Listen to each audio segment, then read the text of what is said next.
यह देश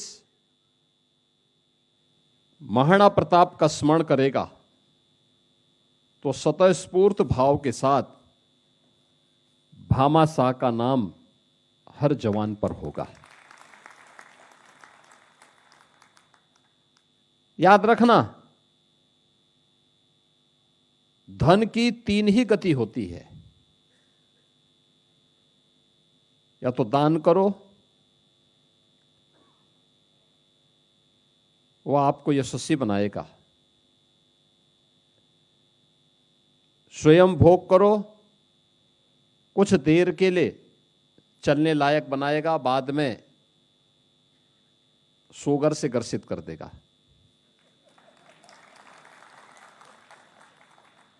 और अन्यथा गलत तरीके से जब धन का अर्जन होता है तो वह नाश का कारण भी बनता है, जैसे आपने माफियाओं के नाश को देखा होगा।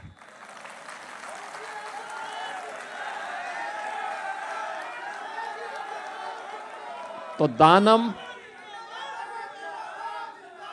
भोगम और नाशम, ये धन की तीन गति है। दान देश, काल और पात्र को देख करके,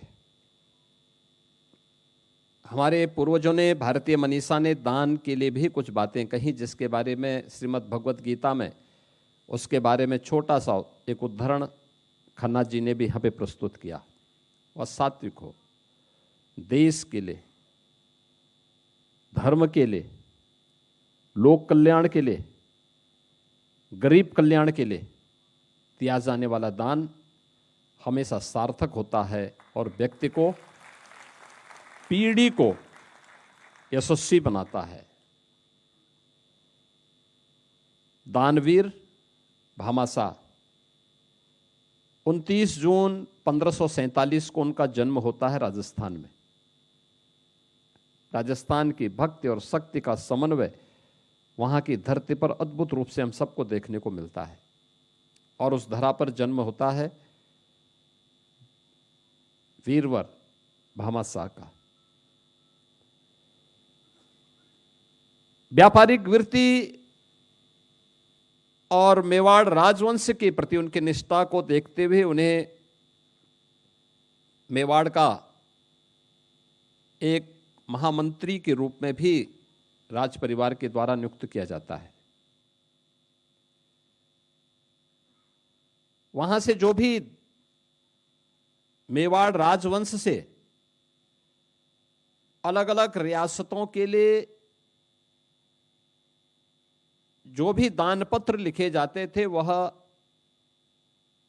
दानवीर भामाशाह के द्वारा ही लिखे जाते थे। आप जब यहां से बाहर निकलेंगे, बाहर एक एग्जीबिशन लगी हुई है, उसमें आप देखेंगे तो उनके द्वारा जारी किए गए दान पत्र, ताम्र पत्र की कुछ प्रतिकृतियां वहां पर बाहर हम लोगों ने प्रस्तुत भी की है। और ये परंपरा वहां पर बहुत लंबे समय तक चली। लेकिन ये उत्थान और पतन और फिर उत्थान का इस चक्र चलता है, धर्म चक्र प्रवर्तनाए। और उसी धर्म चक्र के कारण जब विद्वेष का भाव और अकबर का लालच बढ़ता गया, तमाम राजा महाराजाओं के द्वारा अकबर की अधीनता स्वीकार करने की एक प्रवृत्ति प्रारंभ हुई। चाटुकारिता की हदें पूरी हो गई। उस समय भी मेवाड़ जैसा राजवंश देश और धर्म की खातिर विदेशी दासता के अधीन कार्य करने को कतई सहमत नहीं थे। उन्होंने तब भी कहा कि नहीं, हरगिज नहीं, इसका फैसला युद्ध करेगा। हल्दी घाटी के युद्ध में एक तरफ लाखों की सेना थी, दूसरी ओर 20,000 सैनिकों के साथ महाराणा प्रताप हल्दी घाटी के युद्ध में लड़ते हैं। युद्ध बढ़ते बढ़ते जब निर्णायक दौर की तरफ गया तो जिसमें 20,000 की सेना लाखों की अकबर की सेना पर भारी पड़ रही थी, लेकिन तोपों के सामने बहुत अधिक समय तक ठहर नहीं पाई। चेतक गिर गया, तमाम सेनापति ढेर हो गए। महाराणा प्रताप को जंगलों के बीच में जाना पड़ा और लंबे एक समय तक, एक कालखंड तक उन्हें वहां पर रह करके जब वे अपना जीवन यापन कर रहे थे, कई कई दिनों तक खाने के लिए कुछ नहीं मिलता था।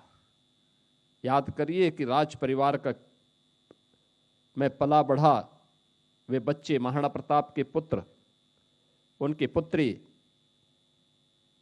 राजमाता, इन सब की क्या स्थिति रही होगी।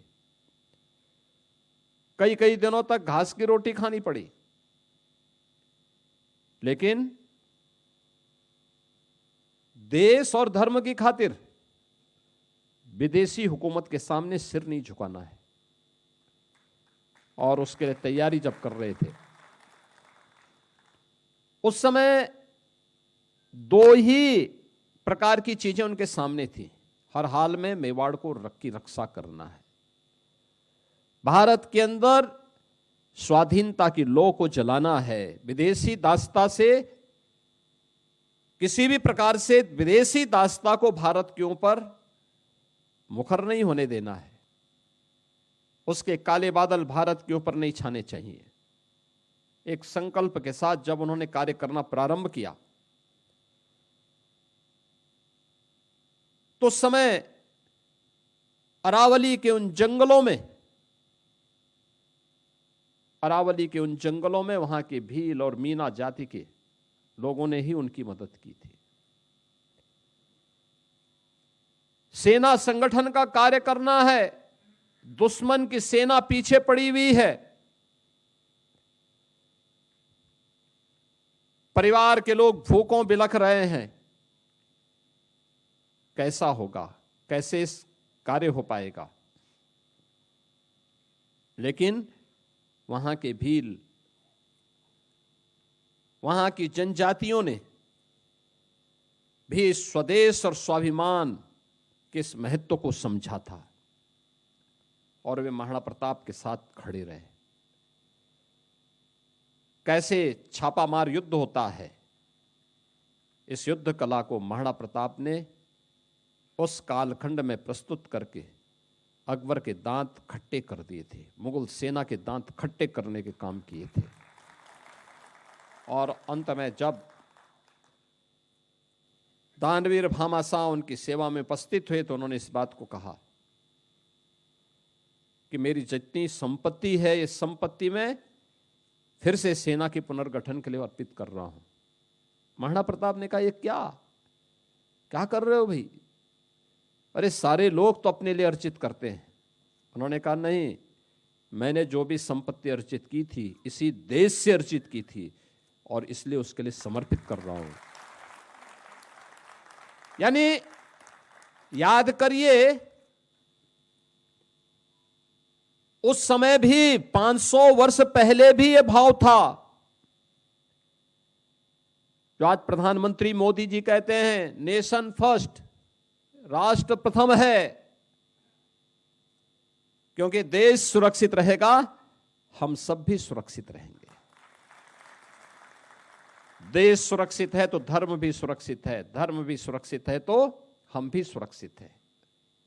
बहनों और भाइयों, यह वह समय था जब देश के सामने कठिन चुनौतियां थी, विदेशी आक्रमण हो रहे थे, स्वाधीनता खतरे में पड़ी हुई थी, संसाधनों का अभाव था। उन संसाधनों के अभाव में भी भील, मीना और वहां की अन्य ट्राइबल जातियां देश के लिए लड़ रही हैं, महाराणा प्रताप का साथ दे रही हैं। और वह समय तब था जब बहुत सारे सगे संबंधी स्वयं महाराणा प्रताप का साथ छोड़ चुके थे। तमाम राजे रजवाड़ों ने अकबर की अधीनता स्वीकार कर ली थी, लेकिन इन सब से बेखबर उन लोगों ने उस समय जिस प्रमुखता के साथ कार्य किया, कहते हैं भामाशाह की उसका जो सहयोग था महाराणा प्रताप को, वह इतना सहयोग था कि 25,000 सैनिकों को 12 वर्षों तक उनको हर प्रकार की सुख यानी उनका वेतन दिया जा सकता था, उनके रहने खाने की व्यवस्था की जा सकती थी, युद्ध की सामग्री उन्हें उपलब्ध कराई जा सकती थी।